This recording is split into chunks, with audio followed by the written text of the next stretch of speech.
We'll keep the fans updated on the trade tracker too.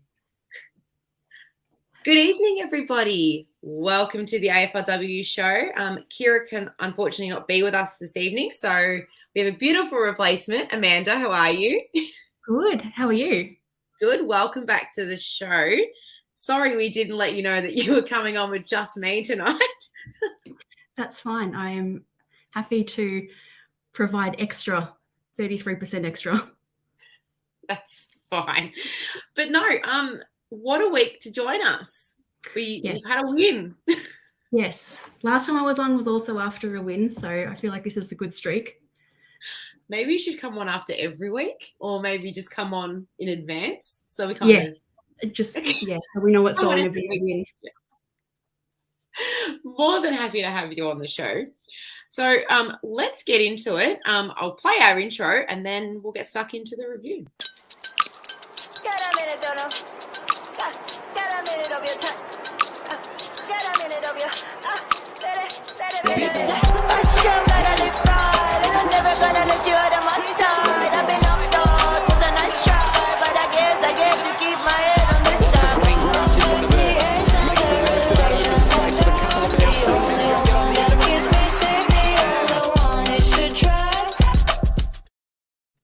I really do love that. For all those to that. It is. It's so good. It's a bopper. For all those that are aware, there is still trades happening in the men's space. The latest update I have is Lockie Hunter has been traded to Melbourne for a future third-round selection. So they just seem to be taking everything at the moment, the Ds.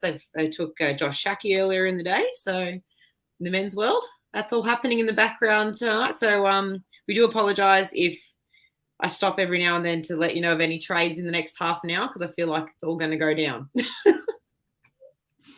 Yeah, it's been a quiet day. So it's been boring, hasn't it? Yeah. But no, there was an interesting fact that you mentioned to me just earlier before we came on the show, just around round 7 and the AFLW. Do you want to share with our beloved audience that little fun fact?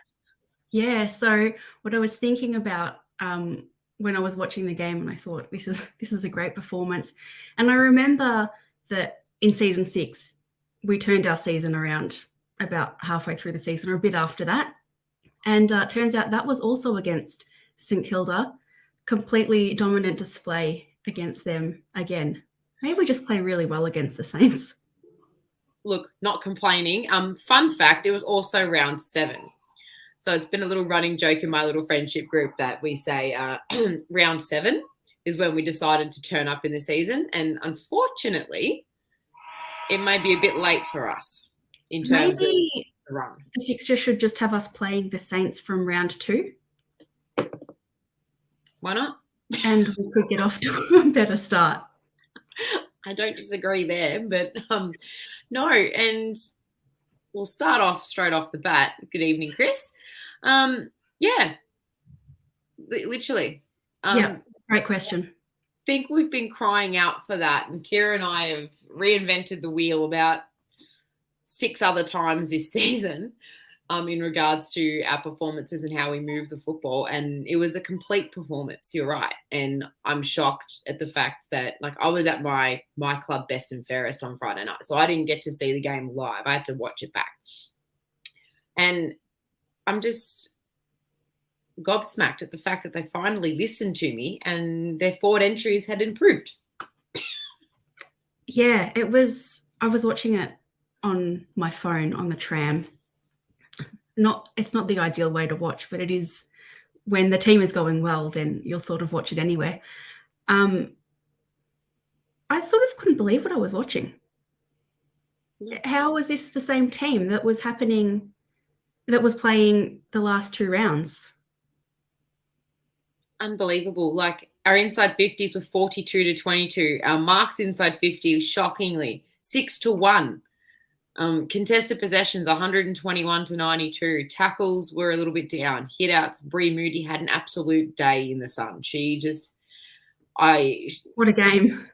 I can't with her. She is my pinnacle of ruck work. And funny enough, I actually got to watch the Bulldogs game where her twin was rucking, and you can see similarities in the way they go about it. But Breeze all seems to be that little bit more dominant. So it'd be interesting to see the two of them come up against each other when we play the Bulldogs in round 10. But dominant display by Abby McKay, Mimi Hill, Karen Peterson again. Elise O'Day stepped up and did some really nice things. I'm really loving Gabby Pound up forward. It's a different dynamic. Yeah. And when someone told me that Darcy Vesio was starting in the back line, I was a bit shocked. Yeah, that worked for me. I thought that ended up being a pretty good move. It was. And in essence, they got their hands on the ball a little bit more. And I think that's the confidence that they needed. So there's a few people, Chris has mentioned in the comments that maybe it is a new position for them. Mm-hmm. And I'm keen to see what half does Friday night. When the team was named and I saw Das in the back and Gab forward, I thought there just been a mistake here. But yeah, they both seemed to work. Yeah, no, definitely. And I think I mentioned it, and it's been a long time coming, but the introduction of Brooke Walker into that defense gave it another whole dynamic. And the speed. I'm here for it. Yeah, that was also really good seeing, Brooke Walker back in the team. So what was your standout moment from the game? There were a few, I think. The second quarter, I think, just Bree Moody's second quarter, where she kicked the 2 goals. Yeah, definitely. And the start of the fourth quarter was not our best quarter, or maybe the Saints just decided that they should actually play some football in the fourth. But the first couple of minutes when Gab Pound kicked the goal, it was a free-for-all. And I can't go past Jess Del Pos's goal from the pocket. That was also, yes. That was the year. I honestly thought that, Jess Del Pos had a really good game as well. And the fact that Bree Moody could drift forward and kick goals, that's what we want from our tall timber.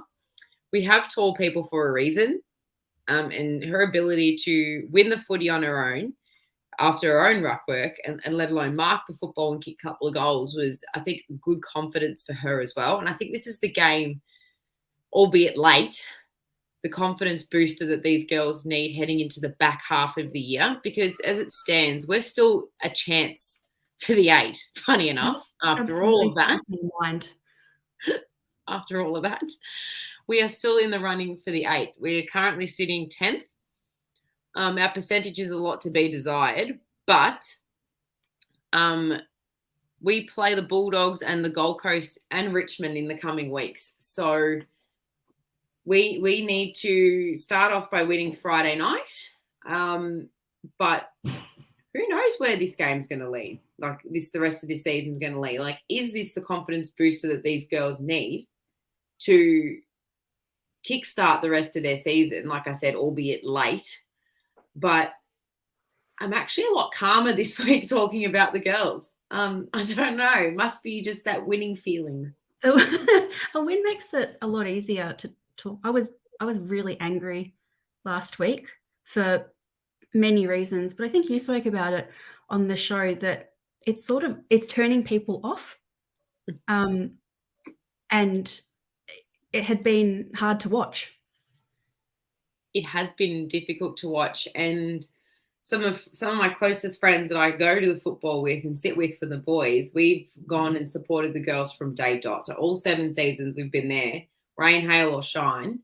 And even they're finding it hard to watch the girls at this point in time. Like, we're all going Friday night, but just the way that we were going about our footy and just the way that everything has unfolded, it's turned a lot of people off. And don't get me wrong, one win doesn't make a season and one win doesn't change anything that's been said. It just needs to be reiterated and repeated for the rest of the year. Yeah, that's right. Like you said, though, this is hopefully the confidence boost that they needed that will turn things around. And I think that some of those positional changes that we talked about also probably help that. It just makes things a little bit fresher, getting Brooke Walker back into the team as well. And Elise O'Day did have a good game, so it's a shame she's going to miss. Yes, we'll talk about that one as well. Like, I didn't even see the incident, if I'm honest. But I know that she's been cited by the match review. So I didn't see the incident. Did you see it at all? No, I don't know. I don't know when it happened. And I wasn't at the game, so I didn't hear any of the commentators talking about it. No. It looks like, the incident occurred against Hannah Priest in the first quarter on Friday night's game. It was deemed intentional contact, low impact, and high contact. So the action was classified as a one-match sanction with no option for an early plea. Obviously, the club accepted the charge because they didn't fight it. So interesting. Cool. Gives us the option of bringing in someone else. I don't know who's left, to be honest. Who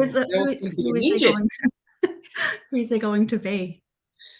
Yeah, no. Well, just looking at our list, would you potentially maybe a more experienced Nat Plain?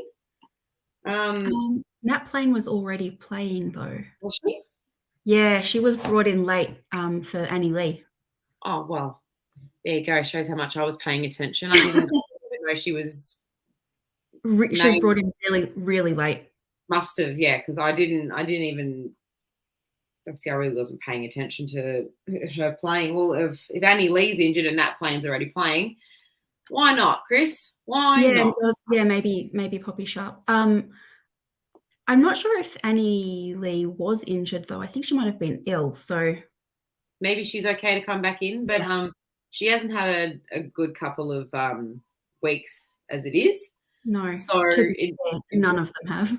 Well, yes, to be fair, but just looking at her stats, I had her down a couple of weeks ago to be dropped, if I'm honest. Yeah. I think I did mention it on the show. So it'll be interesting to see who does come in for Elise O'Day. I kind of want it to be a player that can play midfield, because although she hasn't been our best this year, when she has been good, her bigger frame has been able to hold up, and she did an extremely good job on Maddie Prasparkas in round 2. Yeah. So I'm keen to see where the chips fall this week, given our opponent and given the amount of skill in that midfield that they've got. So it's going to be an interesting Friday night at Icon Park in the wet. I'm assuming it's going to rain. Going off my lovely little bomb map here, it is indicating to me that Friday night will be raining. Please be safe in the next couple of days, because it is looking likely to be absolutely terrible.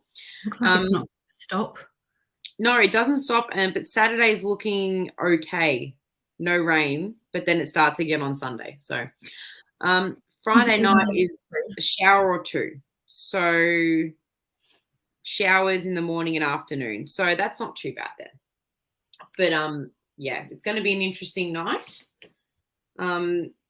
I don't know how it's going to go. If we play like we played on Friday night just gone, we'll be all right. But I don't know what Carlton's going to turn up, and that's what scares me. Yeah, well, that's the thing. Based on this season, especially because we've had 2 draws, very hard to know which team are going to turn up. But I probably wouldn't expect that the Richmond that turn up will be like the St Kilda that turned up. I would expect more from Richmond generally, but I think that they've probably not had the start to the season that they would have wanted either. No, so Richmond were touted to actually be a huge improver this year. So I'm not surprised that they are sitting where they're sitting. They're 5-2, so they're on a hot streak. I think they lost the first two, and they've won the last 5. Yeah, they've won 5 in a row. Yeah, so it's the first. I think it's the first time we're actually. Oh no, we've played Richmond before, haven't we? Just going to say, I can't remember the last time we played Richmond because we didn't play them in season 6. So no, I think we played them once before. Maybe season 5, and we did beat them because I think it was their first season when we versed them, and I think they had Sarah at this point. Yeah, it was before they stole Jess. Yes. And Greg, and they've got Greg now. Yeah. So no, I'm actually really, really interested to see how we match up against them. It's just going to be, it's going to be an interesting game. I actually forgot that they had Greg. You've just reminded me of that. She played really well on the weekend, if I'm honest. So if we go back, she's had a solid season. Yeah. So they played West Coast. So they're coming back from Perth. So they also played on Friday night. And they played West Coast, and they won pretty convincingly, which is good. Greg actually kicked the final 2 goals of the game, so that's going to be fun. Yeah, great. Their ability, Richmond, to win the footy and have their small forwards go to work is very impressive. But you can't go past Monique Conti. No. That girl has her own football on a string. She is an absolute superstar. A phenomenal athlete, and I think she's not playing basketball at the moment. I think she gave up basketball to focus on footy. But what an athlete! Like I could sit there and watch her all day. So in their round 1 game in season 6, I just remember her stats were absolutely out of control for that game, and after that, I just absolutely loved watching her play. Yeah, her ability to win the footy is just second to none. Like you look at their list. Like I'm just having a quick squiz now. Like their small forwards are amazing. Amelia Yasia, who used to play at my old local club at Pascoe Vale, she is a really, really tough player to play on because she's short, she's small, but she's very competitive and very, very, like, she can tack the football really well. So you wouldn't want to fumble in your back half around her. Put it that way, because I think it was a couple of weeks ago when Richmond played at home and they won by I think it was a handful of points. I can't remember who it was against, but it was only a couple of weeks ago. I think it was round 5 from memory, or around 6 from memory, and it was at Punt Road Oval, nice and close. It was against Gold Coast Suns. They won by 4 points that day, and she sealed the game for them because Gold Coast were in front, and just her ability to win the football. So that's just one thing I want our defenders to do their homework on, is just the ability of all of the Richmond midfielders. So you've got Sarah Hosking, you've got Jess Hosking, you've got Grace Egan, you've got Monique Conti. The list goes on. It's just what a midfield.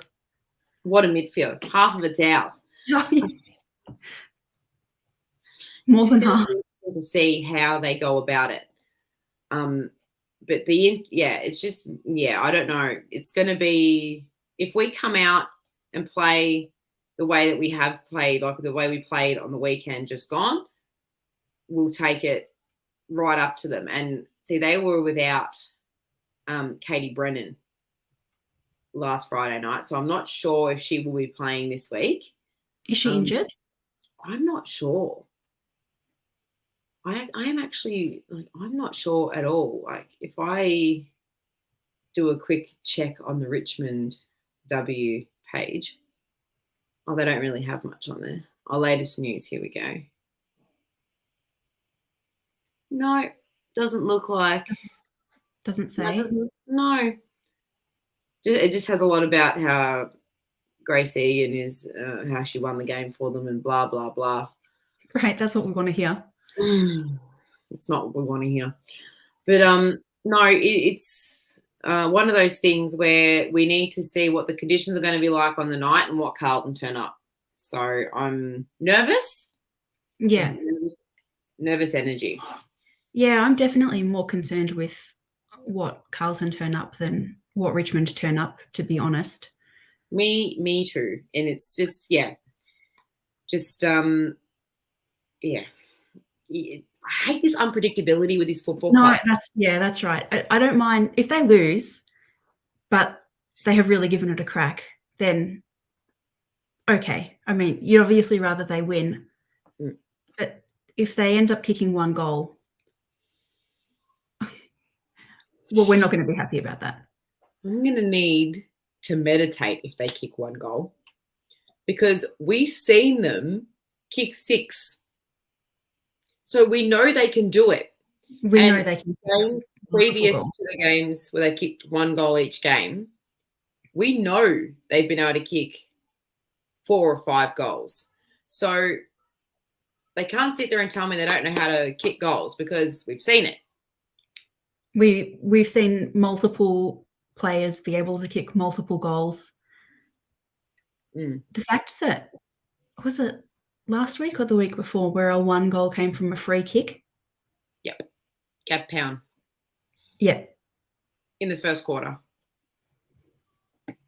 Or was it Gab Pound, or was it Yeah, it was Gab Pound. I just can't remember if that was last week or the week before. Giants game, I think it was. Yeah, the Giants game. Yeah. Yeah, so we have had a really good rub of the green with the umpires this AFLW season.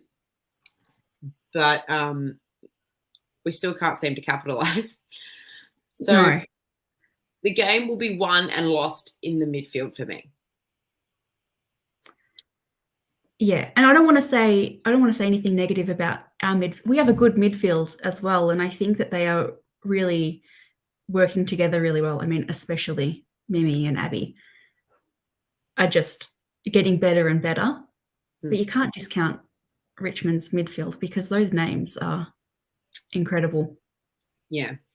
And I had this conversation with Kira last week about St Kilda's midfield and how I thought their midfield was going to be a really good dominant midfield with like Georgia Patrikios and all that sort of stuff. So kudos to our girls for being able to, obviously, Bree Moody was always going to dominate the ruck, but their ability to win the footy and kick it long and actually hit a target up forward. So if we can win the midfield battle and get that ball forward, if we bring in a Poppy Shapp, right, or a Christina Bernardi or something like that, if we can, even if the ball hit the target, hit Serena Gibbs, doesn't mark it, that's fine. You'll have all the players on the bottom to collect the footy. That's what we want. But in weeks gone by, that hasn't happened. Last week we saw it. So now the expectation that you and I are going to have, and every other Carlton supporter is going to have, is just that. We've seen you do this. We know you can do this. Yes. So if they don't do it, next week's show is going to be even more fun. Can you explain something to me? Can Christina Bernardi actually play, or is she only available if there aren't enough other players available? That's actually a really good point. No, I think because we don't have enough fit players, she's on the list. So she's available for selection every week. Okay. Especially if we have a certain number of players injured that aren't returning this year. So we've got three, I believe now. We got Phoebe McWilliam, Lily Goss, Maddie Guerin, I think one other.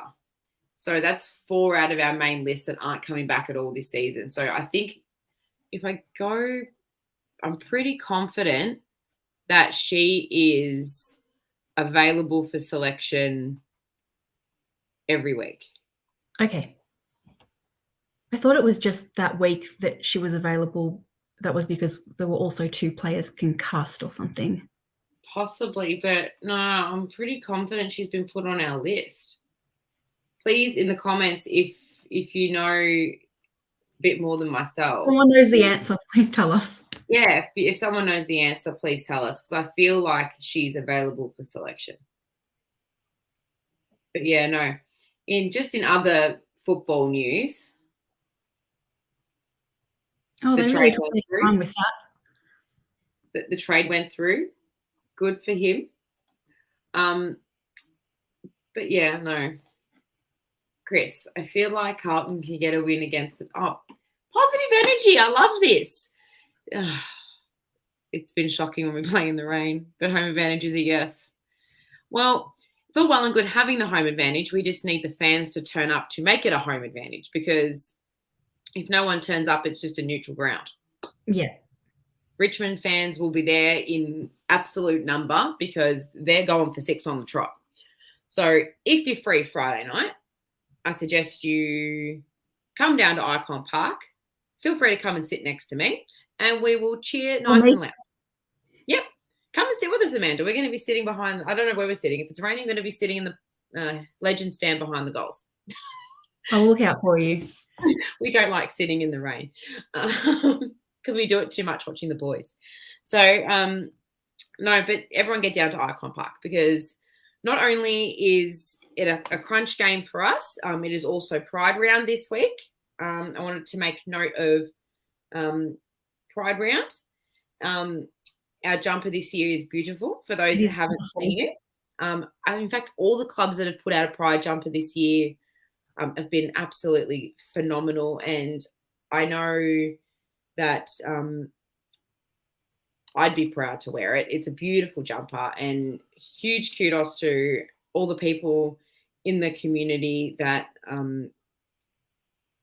fight hard for the rights of the community around the Pride space. And Carlton Pride are magnificent in that space, and I know that they work really hard with the club behind the scenes to make the club as inclusive as possible.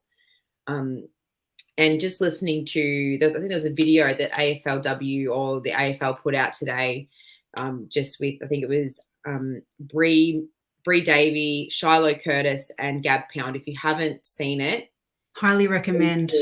Please do. I had to message Gabby Pound afterwards saying you made me cry, and we love you. I cried. Yes, I cried as well. It was really beautiful. And just to hear her story, and just to hear all of their stories, and just how isolated they felt in those moments, just makes me feel so, like, I just feel horrible. Like, how could anybody make another human being feel like that? So I messaged Gab and I said to her, look, you made me cry, for one. And two, we love you exactly as you are. And I got a response. She goes, thanks, Jan. I appreciate the message. And there's just those little things to me that that's what I love about the OG girls, is like, you can message them and they'll talk to you. Like, even the Hosking girls are going to come and say hi to us because they miss the fans. They miss the interaction, because maybe they should think about coming back. Not unless the organisation fixes itself behind the scenes. But no, they come back for the fans. Come back for me. Just come back and sit with us. But no, those girls are beautiful human beings, and they just love the Carlton fans, and they've always had a soft spot for us, which is phenomenal. And it'll be good to see them, and it'll be good to celebrate the Pride Round. It's the first time Pride Round's going to be at Icon Park, because traditionally we've gone to the Bulldogs. We've gone to Whitten Oval, but it's going under redevelopment, and we've actually been fixtured differently this year, which is a first for the first time we're not playing the Bulldogs for Pride Round. It is, which is very different, which is good. I think change is good. And I believe there is a joint banner that is going to be put up on Friday night, which is another interesting fact. I think it was made last night at Punt Road with a handful of Richmond Cheer Squad members and a couple of Carlton Cheer Squad members that were able to make it down. So get to the ground and have a look at that. It's going to be really good. And I believe Carlton Pride are also doing a Guard of Honour. I did see that they were advertising for a Guard of Honour. So it's going to be lots of fun. I believe there's a face painting. There's going to be activations. So it's going to be one massive event. So if you can get down to Icon Park, get down and support the girls, get down and support Pride Round. It's something very close to Carlton Pride's hearts and our own. It's all really good. But yeah, no, it's going to be an interesting night. Yeah, and are these things that are happening earlier? Is there? I know that when we've played Pride Round, I don't think it's generally been on a Friday night. It's been on the weekend, and so it's been a bit of a carnival atmosphere. Yeah, no, I think from what the club put up, that was going to be from a certain time right up until game time. So given it is a Friday night and most people probably won't get out of work until 5-ish, it will be it'll be interesting to see. But it's also Kez's 50th. So there's a lot happening. Right. So she's likely to kick a goal based on the way this season has gone so far. Yes, that's true. I'm excited to see where it goes, because she's been our skipper for, I think, 6 of the 7 seasons, because I believe Lauren Arnell was captain in the first year with Bree Davey. Is that right? Yeah. Was Bree Davey after that? Bree Davey, yeah, Bree Davey. No, it was Bree Davey and Lauren Arnell, and then Bree Davey again, wasn't it? Pretty sure that it was Bree Davey again, and then it had. Anyway, she's been captain for a long time. Yeah, she has been trying to work it out. But no, really big achievement to play one game of AFLW, let alone 50. So I'm really excited for her to see how this goes for her. She's formerly a basketballer, for those that are new to the show and haven't really know much about her background. And no, she's another really beautiful human. I remember, I think it was a couple of years back when it was like a really, really hot day at Icon Park, and we were sitting in our old seats before they'd started all the redevelopment, and my dad was quite unwell and he ended up going to hospital, and the first person that came over to me to make sure I was all right was Kez. And after the game, she saw Dad back at the game and she's like, "What are you doing here?" Because just, yeah. But no, beautiful, beautiful human being, has time for everyone. So I wish her well in her 50th game and hope she kicks a goal. I also hope she kicks a goal. That will be her second in 2 weeks, which I think will make 3 for her career or something. I mean, she played as a defender up until this point, so this is very true. Understandable. I assume she'll be playing midfield. Are you going to? Sorry, Rob, not going to get my face painted. Maybe I might get Ava's face painted. She's coming. I'm sure a 2-year-old will like her face painted. She doesn't like much, so we'll see how it goes. Just to finish off trade, which is now finished for the night. Tom Mitchell is now a pie. Oh. Rory Lobb was let out of jail by Freo and is now at the Bulldogs. And we haven't won a home game this season. Oh. But we did have a draw. We did have a draw. So, yeah, but we haven't had a win. And that's a problem. That is a problem. That draw that we had at home against Port, I was so surprised. I went to that game and I just thought that the Carlton supporters were going to completely outnumber. I didn't think there would be any Port supporters, to be honest. They hadn't been around for very long. I didn't think that they'd be at Icon Park, but there were more Port supporters than there were Carlton supporters at that game. Yeah, there was. So just reiterating what you said before, if you can turn up on Friday, turn up on Friday. Yeah, considering Richmond, who Richmond are. Yeah. We will definitely need to bring the noise.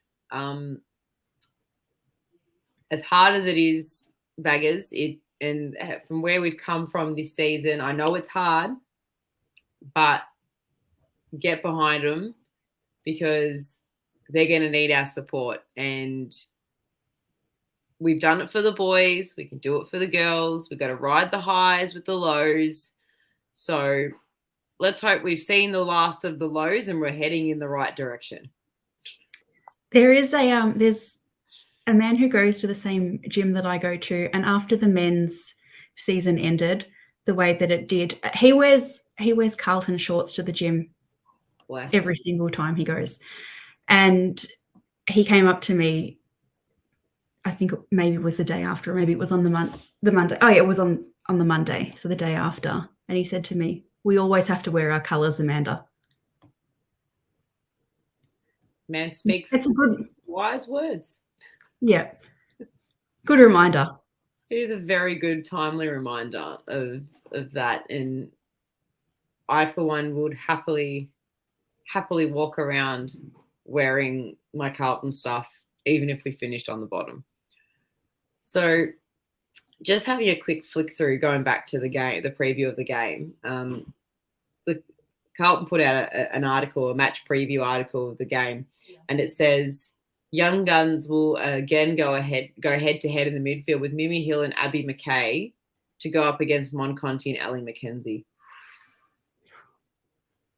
What a midfield battle that'll be. Good battle. Yeah. So this is where I'm concerned where we're going to end up is the ability. They've used it as a lockdown defense has been the hallmark of the Tigers' recent success, with their relentless efforts and making it difficult for opposition sides to post a winning score. Well, that bodes well, doesn't it? For a team that's been barely able to score in the last 8 weeks. Yeah, having a winning score hasn't even been our biggest concern. It's being able to hit the scoreboard at all.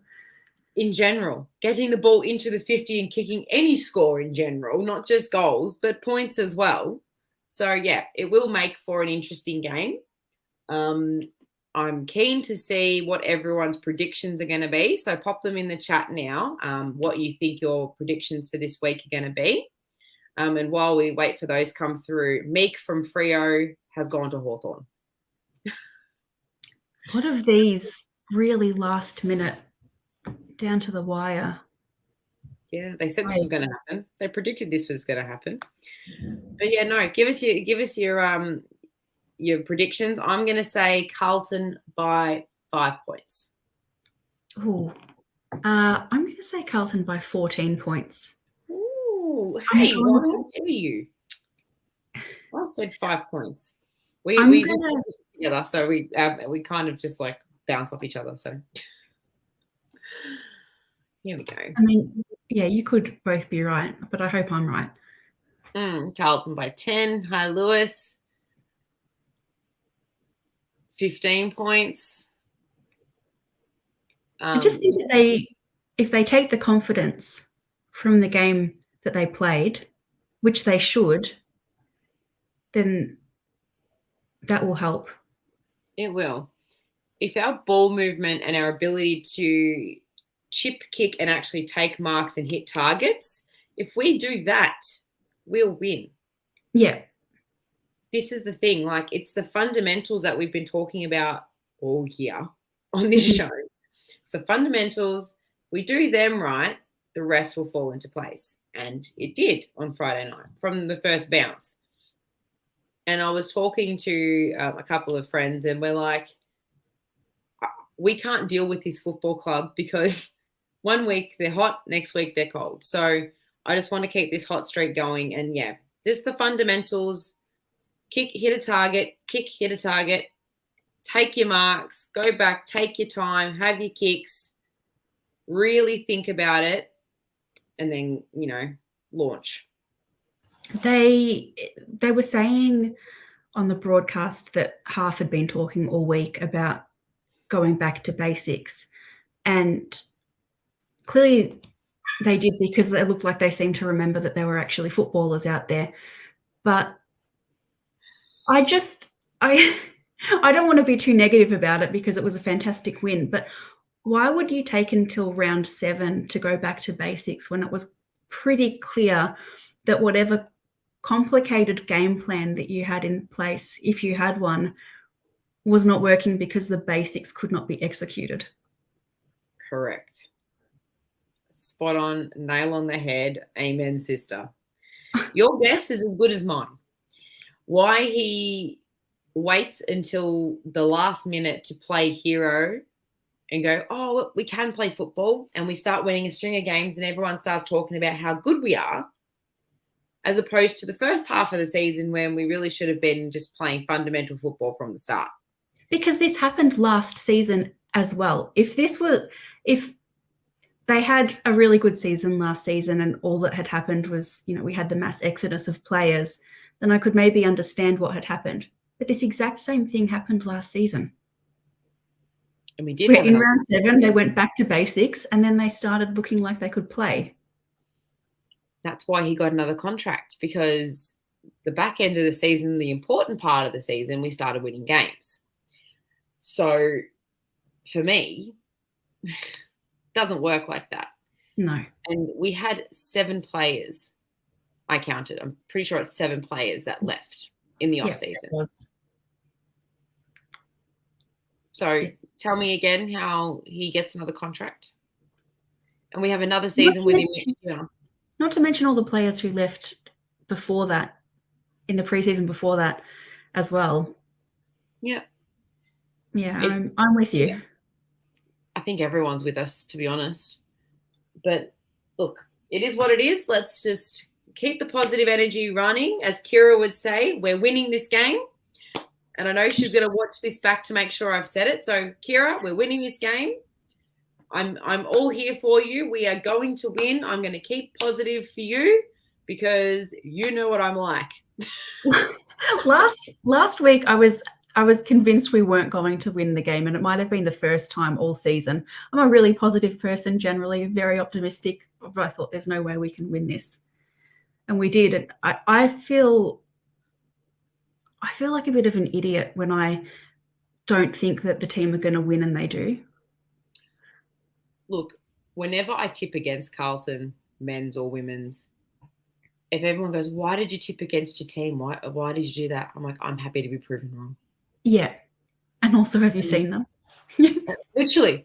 That's what I said. I'm like, look, have you seen my team? Like, do you see who I follow? Like, I know my team. Like, I know they're going to cause me heartbreak. Yeah, there's a team equivalent of a roller coaster. Here it is right here. If we win, it's a bonus. If we don't win, I get a tip. And I go up the tipping ladder. It's fine. I tipped a perfect round last week, so I was very happy about that. Oh, you tipped us even up. See, you tipped But us. the week before, the only tip I got wrong was Carlton. They're doing it to you in every facet. Men's, women's. Yep, it's fine. This is the life of a Carlton supporter. I am well used to it. Yes, so am I. 31 years of being a Carlton supporter. I'm kind of used to it now. You learn what it's like. I love you, Rob. You're funny. For a bit of context, you probably know I did end up winning my best and fairest, everyone. Won it on Friday night. Thank you. And I also made Team of the Year. So Kira would say Coach Shannon. Funny enough, I've been named playing assistant coach next year as well. So Kira will be very happy to hear that. Honestly, with the number of injuries that the team have, you should get your boots ready. Look, they're dirty in my bag somewhere ready for next season. I will clean them when it comes closer to round 1. But unless I get a phone call from Brett Munro himself saying, hey, come down, boots are staying where they are. You might want to take them on Friday just in case there's a laid out. Yeah, okay, done. All right, I'll leave them in my car and I'll park somewhere on Royal Parade so I can make a dash out to the car. Guys, Carlton, if you're watching, I'm an extra small and I prefer to wear the number 3. But that's okay. Darcy's got that number. Any number will do. That's fine. Just get your prerequisites now. Get them out of the way. Lay it all out for them. And I'll need some contact lenses ready to go. Thank you. Otherwise, I'll be blind as a bat. But anyway, no. Well, 45 minutes has gone so fast. That has gone quickly. I can't Time believe flies it. after a win. time flies after a win and when we have some positive stuff to talk about for once. It's actually been a really good show where I haven't had to like rant on about how terrible we are. I've been ranting on about how good we can be and that they can show us that they can be that good. So yeah, you just have to try and not be too frustrated watching them play well, thinking, where has this been? I say it with the boys. I'll say it with the girls. Where has this been? They've had all year to play the same way. If they're not going to do it then, why are they going to do it now? I don't know. It's fine. But anyway, on that note, I will bid you a good evening, everybody. Thank you very much for those that did jump on to watch us. I know there'll be a lot of people that'll watch us back because they were glued to their phones for any late-minute trade news.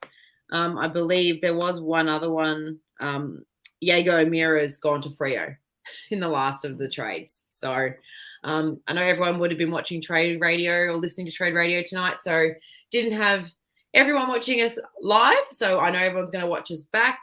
But thank you so much for joining me, Amanda. It's been a lovely experience. You're more than welcome to come back anytime. If we win this week, I'll see you next week. Yes. Thanks for having me.